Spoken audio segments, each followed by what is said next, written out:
Welcome to YOUCANIC. Today here in YOUCANIC we have a 2012 Hyundai Sonata, and we're going to go over how you would set the time in the vehicle. Say you've had to change the battery out, you've had to do anything like that, and your time's off.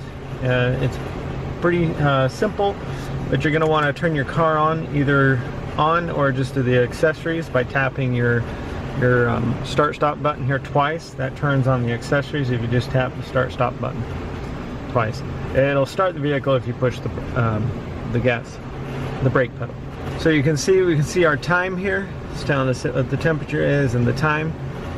This one we have our hour over here. We just tap the hour to what hour it is, and then we have our minutes over here, and we can tap the minutes to what time it is.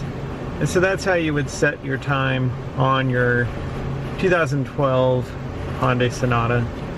And then once you're done, you're good to go. Thanks for watching.